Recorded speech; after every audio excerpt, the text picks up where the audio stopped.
নগদের মতো একটা প্রতিষ্ঠান থেকে আমরা দেখলাম 150 কোটি টাকা গায়েবের কতগুলো সংবাদ পত্রপত্রিকা আসলো, এবং মিডিয়া আমরা দেখেছি আওয়ামী লীগের আমলে কন্ট্রোল ছিল, এখনও মিডিয়া অনেকখানি কন্ট্রোল।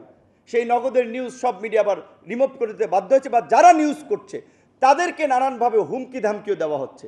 এমনকি মিডিয়াতে হুদাভাই বলেছেন, হুদাভাই আছেন, যে এসব যারা এই ফাউল কথাবার্তা বলে, যা পারে না সেটাও বলে, এদের সাথে সিনিয়র নেতৃবৃন্দ কেন টকশোতে জানো? হুদাভাই বলেছেন টকশোতে তো হাউসগুলোতে লিস্ট পাঠিয়ে দেওয়া হচ্ছে। আওয়ামী লীগের আমলে আগে লিস্ট পাঠাতো যে আসিফ নজরুল, নুরুল কবির, ভিপি নূর এরকম কিছু ব্যক্তি, তাদেরকে ডাকা যাবে না, আর এখন লিস্ট পাঠানো হচ্ছে অমুককে ডাকতে হবে।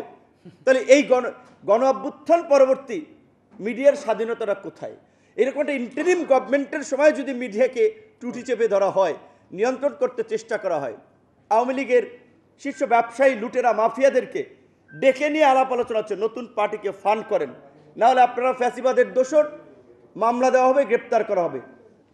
কয়জনকে গ্রেপ্তার করা হয়েছে দেখেছেন? সবাই কিন্তু তলে তলে সমঝোতা করছে। আমরা সব দলই কিন্তু আছি, সংস্কারের বিপক্ষে কেউ বলছে না। এমনকি আমরা এটাও বলছি যে সব দল ভিন্ন ভিন্ন মতামত দিয়েছেন, আপনারা আম্পায়ারের জায়গা থেকে, রেফারির জায়গা থেকে কিছু সিদ্ধান্ত আপনারা নেন, সেটাতে আমরা সমর্থন করব। এখন বাস্তবায়ন করুক, আমরা তো সেটাই চাই। সুতরাং সংস্কার এবং বিচার এবং সংস্কারকে নির্বাচনের মুখোমুখি করে নির্বাচন পেছানোর কোনো সুযোগ নাই। সত্যিকার অর্থে কিছু দল নির্বাচন পেছাতে চাচ্ছে শুধুমাত্র তাদের দলকে সুসংগঠিত করার জন্য, দলীয় লোকজনকে বিভিন্ন ক্ষেত্রে বসানোর জন্য, সেট করানোর জন্য। কাজে এই কারো ব্যক্তি স্বার্থ, দলীয় স্বার্থের জন্য আমরা দেশ এবং জাতিকে একটা সংকটের দিকে তো ঠেলে দিতে পারি না।